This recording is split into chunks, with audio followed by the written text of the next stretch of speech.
사무엘상 2장 11절에서 30절까지의 말씀. 엘가나는 라마의 자기 집으로 돌아가고 그 아이는 제사장 엘리야 앞에서 여호와를 섬기니라. 엘리야 아들들은 행실이 나빠 여호와를 알지 못하더라. 그 제사장들이 백성에게 행하는 관습은 이러하니 곧 어떤 사람이 제사를 드리고 그 고기를 삶을 때에 제사장 사환이 손에 새살고리를 가지고 와서 그것으로 냄비에나 솥에나 큰 솥에나 가마에 찔러 넣어 갈고리에 걸려 나오는 것은 제사장이 자기 것으로 가지되 실로에서 그것에 온 모든 이스라엘 사람에게 이같이 할 뿐 아니라 기름을 태우기 전에도 제사장의 사환이 와서 제사 드린 사람에게 이르기를 제사장의 귀에 구워 드릴 고기를 내라. 그가 너에게 삶은 고기를 원하지 아니하고 날 것을 원하신다 하다가 그 사람이 이르기를 반드시 먼저 기름을 태운 후에 내 마음에 원하는 대로 가지라 하면 그가 말하기를 아니라 지금 내게 내라. 그렇지 아니하면 내가 억지로 빼앗으리라 하였으니 이 소년들의 죄가 여호와 앞에 심히 크면 그들이 여호와의 제사를 멸시함이었더라. 사무엘은 어렸을 때에 세마포 에봇을 입고 여호와 앞에 섬겼더라. 그의 어머니가 매년 드리는 제사를 드리러 그의 남편과 함께 올라갈 때마다 작은 겉옷을 지어다가 그에게 주었더니 엘리가 엘가나와 그의 아내에게 축복하여 이르되 여호와께서 이 여인으로 말미암아 내게 다른 후사를 주사 이가 여호와께 간구하여 얻어 바친 아들을 대신하게 하시기를 원하노라 하였더니 그들이 자기 집으로 돌아가매 여호와께서 한나를 돌보시사 그로 하여금 임신하여 세 아들과 두 딸을 낳게 하셨고 아이 사무엘은 여호와 앞에서 자라니라. 엘리가 매우 늙었더니 그의 아들들이 온 이스라엘에게 행한 모든 일과 해막문에서 수종드는 여인들과 동침하였음을 듣고 그들에게 이르되 너희가 어찌하여 이런 일을 하느냐. 내가 너희의 악행을 이 모든 백성에게서 듣노라. 내 아들들아 그리하지 말라. 내게 들리는 소문이 좋지 아니하니라. 너희가 여호와의 백성으로 범죄하게 하는도다. 사람이 사람에게 범죄하면 하나님이 심판하려니와 만일 사람이 여호와께 범죄하면 누가 그를 위하여 간구하겠느냐 하되 그들이 자기 아버지의 말을 듣지 아니하였으니 이는 여호와께서 그들을 죽이기로 뜻하심이었더라. 아이 사무엘이 점점 자라매 여호와와 사람들에게 은총을 더욱 받더라. 하나님의 사람이 엘리에게 와서 그에게 이르되 여호와의 말씀에 너희 조상의 집이 애굽에서 바로의 집에 속하였을 때에 내가 그들에게 나타나지 아니하였느냐. 이스라엘 모든 지파 중에서 내가 그를 택하여 내 제사장으로 삼아 그가 내 제단에 올라 분향하며 내 앞에서 에봇을 입게 하지 아니하였느냐. 이스라엘 자손이 드리는 모든 화제를 내가 내 조상의 집에 주지 아니하였느냐. 너희는 어찌하여 내가 내 초소에서 명령한 내 제물과 예물을 밟으며 내 아들들을 나보다 더 중히 여겨 내 백성 이스라엘이 드리는 가장 좋은 것으로 너희들을 살찌게 하느냐. 그러므로 이스라엘의 하나님 나 여호와가 말하노라. 내가 전에 내 집과 내 조상의 집이 내 앞에 영원히 행하리라 하였으나 이제나 여호와가 말하노니 결단코 그렇게 하지 아니하리라. 나를 존중히 여기는 자를 내가 존중히 여기고 나를 멸시하는 자를 내가 경멸하리라. 아멘. 18세기에 보다 보면 두 사람의 그런 가문을 비교했던 자료가 있습니다. 그 이름은 조나단 에드워즈라는 기독교의 유명한 신앙 감정론이라는 책을 썼던 청교도 사상가요 신학자였던 조나단 에드워즈와 그리고 평범했었던 한 뉴욕시에 살고 있었던 맥스 주크라는 두 사람의 일생을 비교를 해서 5대에 걸쳐서 가문이 어떻게 변화했는지를 통계를 낸 그런 자료가 있습니다. 먼저 맥스 주크라는 사람은 평범한 인물이었습니다. 그저 남들을 즐겁게 할 줄 알았었고 또 삶을 즐길 줄 알았었던 평범한 그런 현실적인 낙관주의였습니다.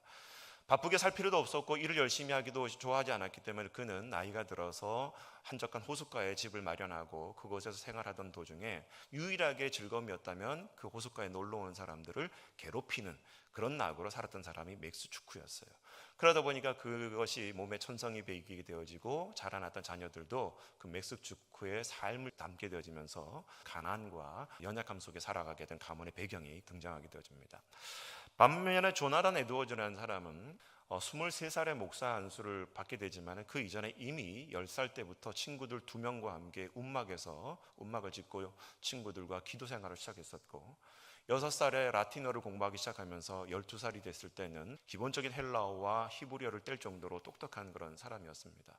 23살에 목사 안수를 받고 난 다음에 미국의 노스햄프턴이라는 지역에서 25년 동안 목회를 하고 장로교회 훌륭한 신학교라고 할 수 있는 프리스턴 신학교의 총장으로서 한 생을 마감하게 되어집니다. 믿음으로 전통적인 기독교 집안에 자라났던 조나단 에드워즈의 5대에 걸쳐서 후손들을 봤더니 후손들이 1390명가량 되는데 그 중에서도 대학 총장이 13명, 그 다음에 대학 교수가 65명, 판사 변호사 39명과 100명, 그 다음에 의사가 56명, 목회자가 100명, 공직자가 80명. 현실적으로 그냥 희희낙낙하면서 낙천주의를 살았었던 이 맥스 주크라는 사람의 가문을 보다 보면 삶 가운데 열의가 없고 열정이 없고 비전이 없다 보니까 그의 가문을 걸쳐서 조사를 했더니 후손이 대략 560명가량 되는데 거지가 310명, 범죄자가 150명, 알코올 중독자가 100명, 창녀, 글을 읽지 못하는 문맹자들에 이르기까지 많은 자손들이 불행한 삶을 살았던 가문으로 흉계가 나오게 되어집니다. 이 얘기는 어떤 우리 조상들 가운데 조나단 에드워즈와 같은 삶을 살았던 인물이 있을 것이고 아니면 맥스 주크와 같은 인물들도 있었겠지만은 이제 여러분들이 만약에 한 생을 산다 그러면 여러분의 후손들에게는 여러분들은 어떤 인생이 되고 싶습니까? 조나단 에드워즈처럼 하나님을 중심으로 믿음의 훌륭한 인물로 살아갈 것인지 아니면 산 가운데 그저 하루하루를 즐기며 아무 뜻 없이 맥스 주크와 같은 불행한 어떤 가문을 만들게 될지 바로 그것은 저와 여러분들의 오늘의 선택의 몫이라는 거예요. 그래서 오늘 하루를 어떻게 사냐에 따라서 내 삶뿐만 아니라 내 후대에 있는 모든 가문에까지 영향을 끼치게 되어지는데 정말 그런 신앙의 계승을 잘 이룰 수 있는 공동체가 될 수 있길 주의 이름으로 축복하며 기도합니다. 제가 오늘 신문을 보다 보니까 국민일보에서 발표한 자료에 의하다 보면 대한민국의 기독교 신뢰도가 여러분 2년 전에는 31%에 해당되어졌는데 2년에 걸쳐서 지나고 난 다음에 여러분 18.1%로 떨어졌다라는 겁니다. 그리고 가장 큰 요인 중에 하나가 뭐냐면 교회 지도자들의 윤리적인 삶에 문제가 있다라고 대답을 했었고, 두 번째가 기독교인들의 배타적이고 독선적인 그런 언행들, 세 번째가 뭐냐면 여러분 교회의 재정 투명성과 성도들의 윤리적인 삶이 무너지고 있는 것들을 지적을 했다는 거예요. 그러면서 그 국민일보의 기사 맨 끝자락에 팀 켈러라는 뉴욕에 있는 목회자의 얘기를 들으면서 뭘 얘기하냐면 열왕기상에 보다 보면 엘리야 선지자가 바알과 아세라 선지자 850명과 함께 비가 내리도록 영적 전투를 벌이게 되어집니다. 그때 엘리야의 기도로 비가 오게 되죠. 3년 동안 비가 오지 않았던 그 사건 속에. 근데 이 팀 켈러 목회자가 뭐라 얘기하냐면 제단을 쌓았던 것은 엘리야의 몫이었지만 그 제단에 불이 붙게 했던 것은 하나님의 역할이었다는 거예요. 한국교회가 아무리 부흥을 외치고 회복을 외친다고 할지라도 그 불을 던지실 분은 하나님인 줄 믿으시기 바랍니다. 그렇게 되기 위해서는 우리가 그 제단을 올바르게 쌓아야 되는데 그 제단이 바알과 아세라와 같은 우상의 선지자를 쌓았던 그 제단과 동일할 때가 너무나 많이 있더라는 거예요. 그러면서도 하나님의 나라 회복을 하고 부흥을 얘기할 때가 너무나 많이 있더라는 것이죠. 사무엘상 2장의 내용을 보다 보면 2장 1절부터 10절에 보다 보면 바로 한나의 하나님을 향한 그런 서원의 기도 등장을 해요. 그리고 이어서 2장 11절에서 30절을 보다 보면 그 한나의 기도와는 전혀 다른 그 엘리 제사장의 두 아들 홈니와 비느하스의 죄악된 모습들이 등장하게 되어지고, 반대로 그 한나의 아들이었던 사무엘의 믿음 있는 모습들이 그 본문 안에 똑같이 등장하게 된다는 것입니다.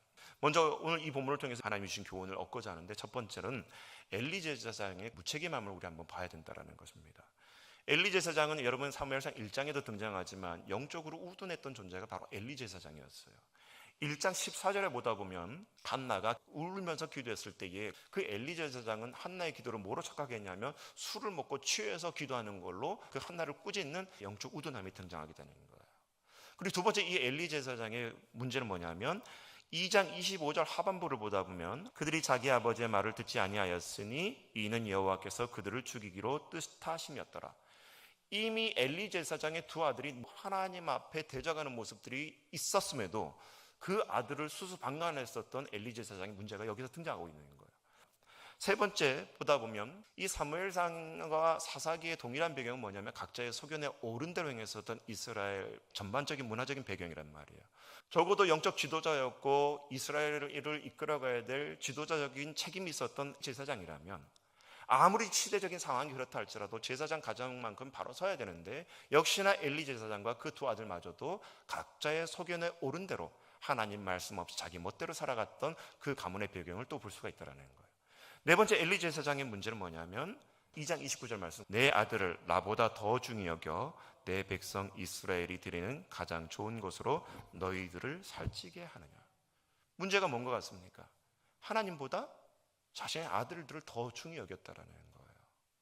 그러니까 어떻게 보면 여러분, 더 중히 여겼다고 간단하게 표현되어 있지만 엘리 제사장 마음속에서는 하나님보다 두 아들이 이미 우상과도 같은 존재로 만들어버렸다는 것이죠.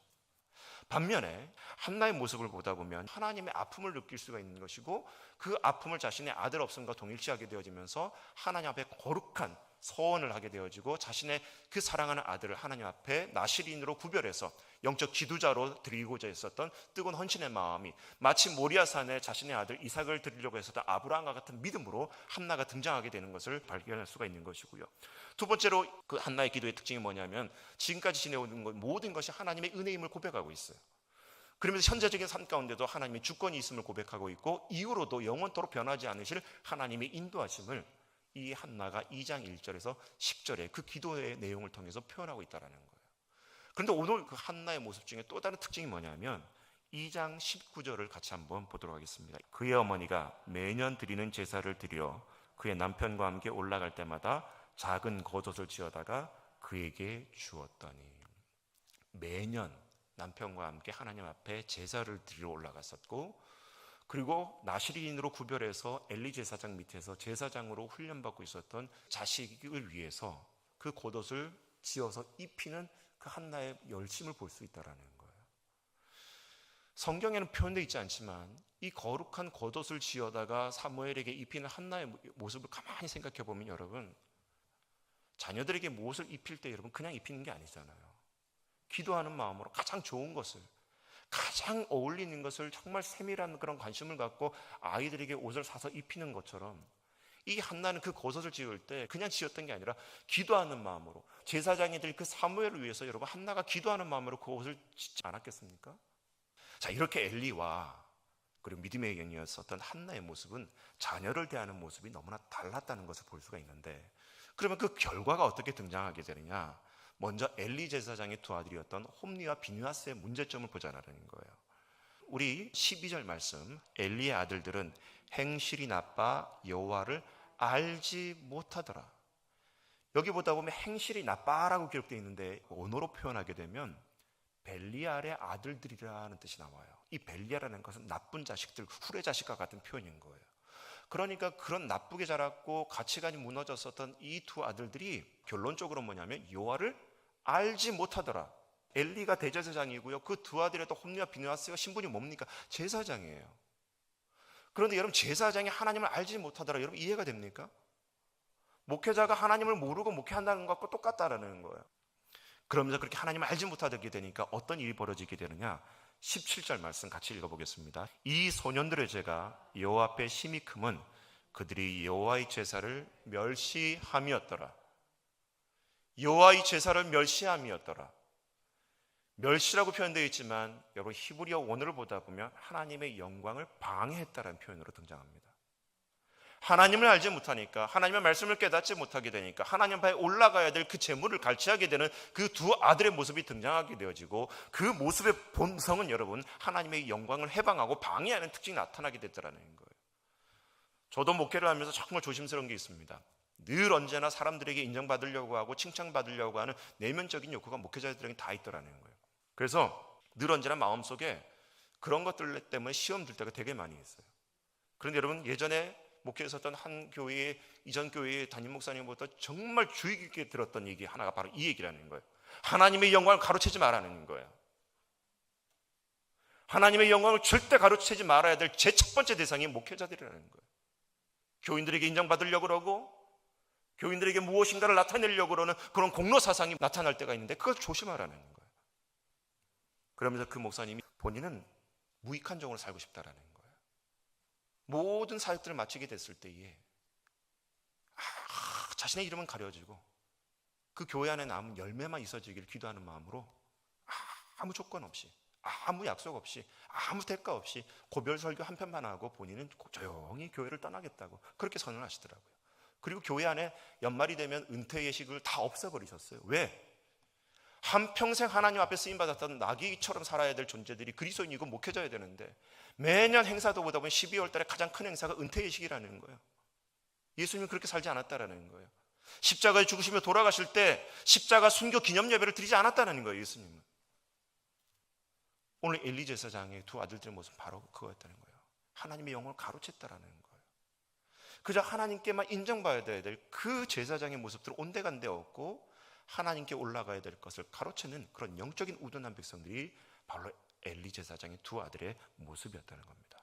그러다 보니까 더 끔찍한 일이 벌어지게 되는데 22절입니다. 엘리가 매우 늙었더니 그의 아들들이 온 이스라엘에게 행한 모든 일과 회막문에서 수종드는 여인들과 동침하였음을 듣고, 교회 예배당 강대상에서 여러분 성관계를 맺었다고 생각해 보십시오.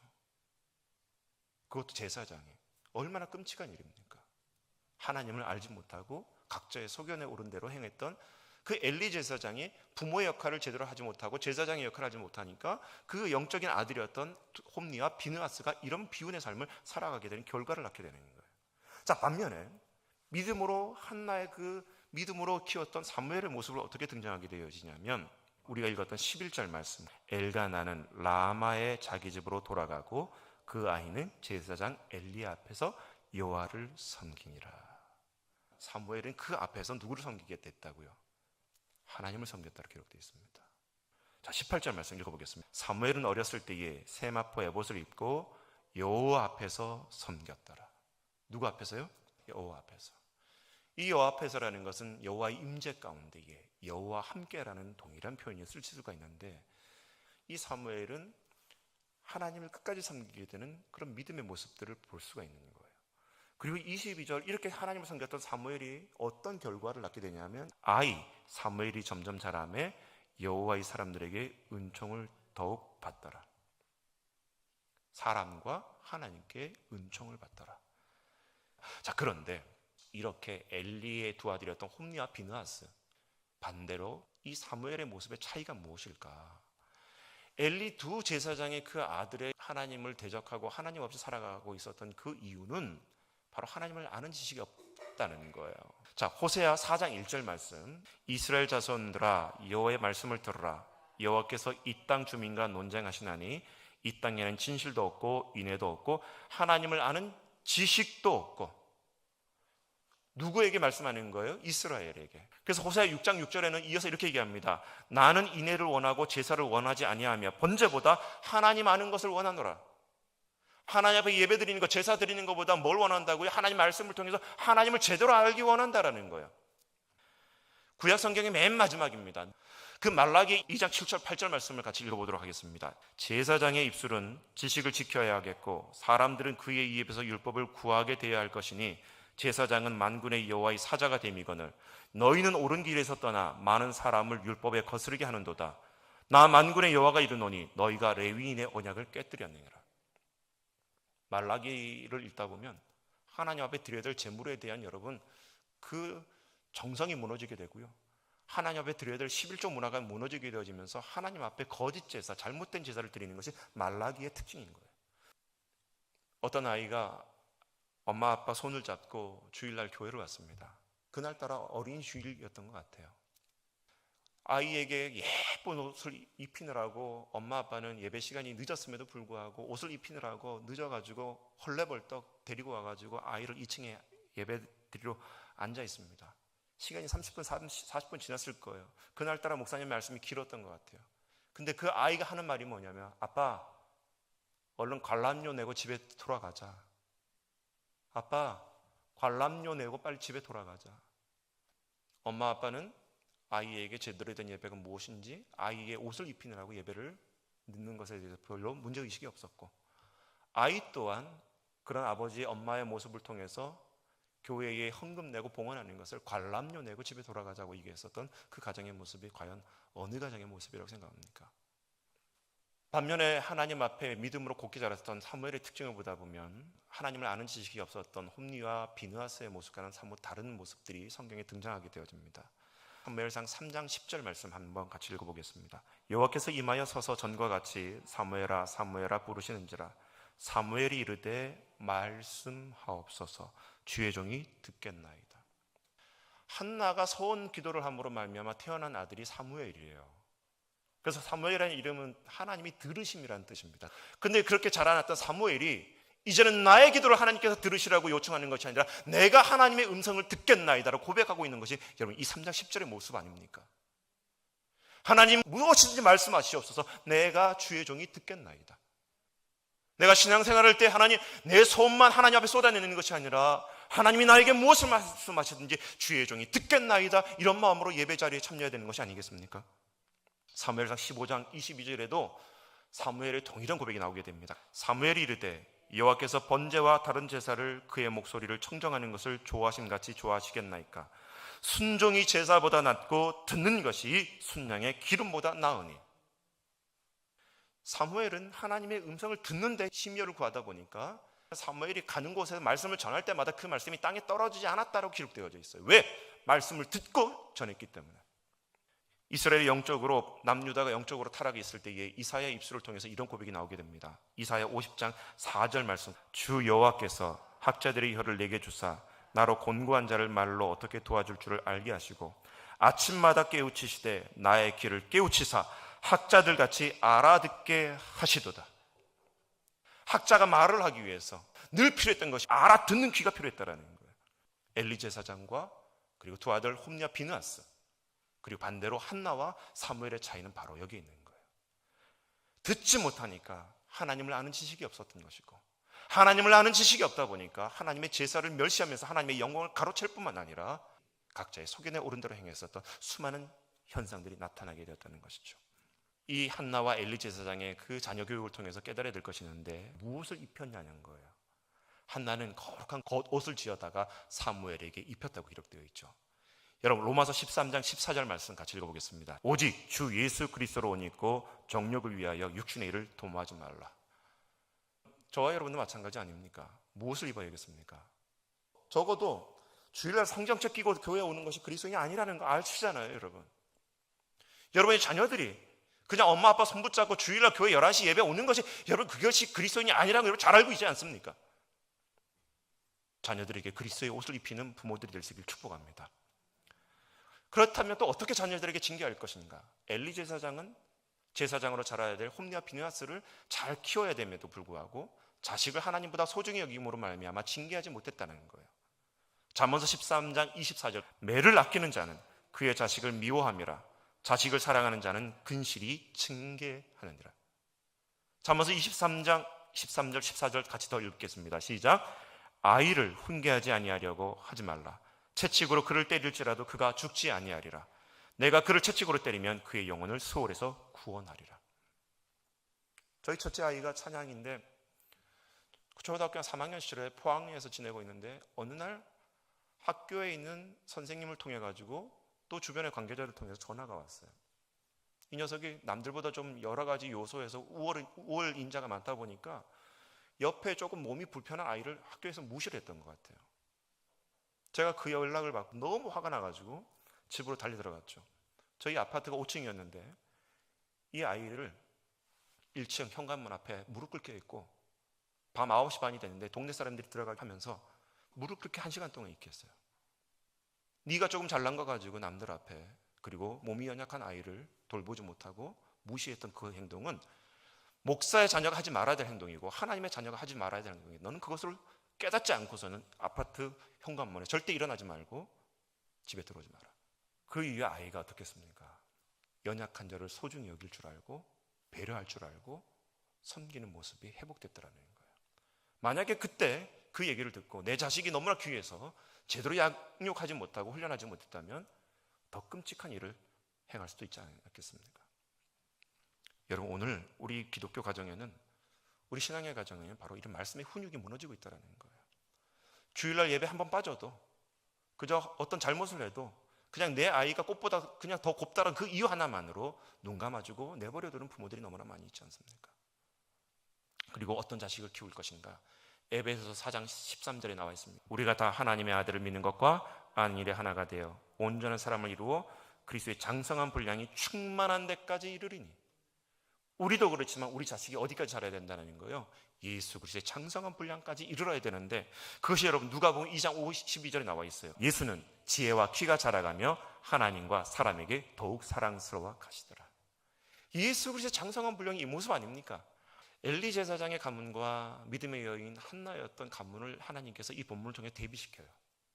대제사장이었던 그 엘리 제사장의 가문을 비교하게 되어지면서 하나님께서 말씀하시려고 하는 게 무엇입니까? 사사기와 룻기, 사무엘상 그리고 역대상을 보다 보면 여러분 그 본문에서 제일 중요한 등장하는 인물들이 누구냐면 바로 레위인과 제사장들이에요. 시대적인 교훈을 통해서 레위인과 제사장들이 무너지게 되니까 이스라엘이 무너졌다라고 성경에서 기록되어지고 있습니다. 한국교회가 회복되어지기 위해서는 믿음의 제단을 제대로 쌓아야 되는데 그 제단을 쌓아야 될 것은 바로 목회자부터 시작되어야 된다는 거예요. 너무나 조심스러운 말이지만 세습을 정당화시키는 교회들, 공적인 것들을 개인이나 사유하려고 하는 목회자들의 모습이 한국교회 안에 너무나 많이 나타나고 있다는 거예요. 그럼에도 불구하고 하나님께서는 이렇게 하나님의 나라를 위해서 교회가 그리고 이스라엘이 무너졌을 때에 하나님께서 일하시는 방식이 무엇이냐면 한 가정을 이렇게 세우신다는 것입니다. 엘리 제사장 가문이 무너졌을 때에 한나의 그 믿음을 통해서 사무엘이라는 위대한 선지자와 제사장이 출생하게 되었던 것이고 각자의 소견에 옳은 대로 행했었던 그 이스라엘 시대적인 배경 속에 가장 위대한 왕이었던 다윗이 룻과 보아스를 통해서 태어나게 되는 것이 여러분 이 시대적인 배경이라는 것입니다. 교회도 마찬가지였습니다. 예루살렘 교회가 그렇게 하나님 앞에 쓰임받을 수 있었던 그 근본적인 이유는 바로 그 마가의 다락방에서부터 여러분 그 가정에서부터 시작됐다는 거예요. 이방인 지역에 복음이 전해지기 위해서 하나님께서 말씀하셨다는 것은 여러분 바로 로마의 군인이었던 그 백부장 고넬료가 하나님 앞에 세례를 받고 성령을 받고 그 가정이 변화됐다는 것부터 여러분 이방인 선교가 시작되었던 것입니다. 사도 바울이 고린도 지역에 교회를 세우기 위해서 먼저 하나님 앞에 부름받았던 것은 바로 브리스길라와 아굴라의 모습이었다는 거예요.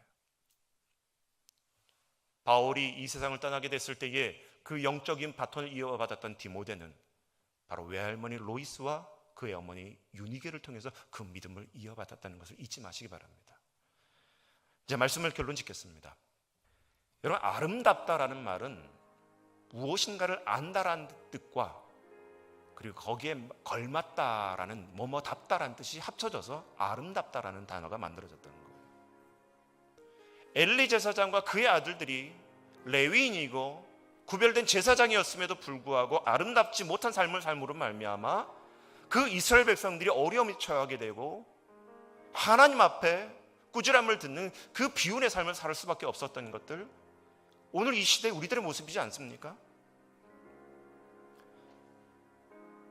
교회가 대사회적인 신뢰도가 떨어지고 있음에도 불구하고 거기에 대해서 통탄하지 못하고 아파하지 못하고 있는 우리들의 영적인 우둔함이 있지 않습니까? 부모를 통해서 자식들이 하나님을 만나야 되고 사무엘처럼 믿음으로 자라야 됨에도 불구하고 거기에 대해서 아파하지 못하고 눈물을 흘리지 못하고 자식의 성공과 공부와 학업과 출세가 더 우선시되고 있는 우리들의 모습이라면 어찌 보면 저와 여러분들은 엘리 제사장과 같은 똑같은 삶이라고 말할 수 있겠습니다.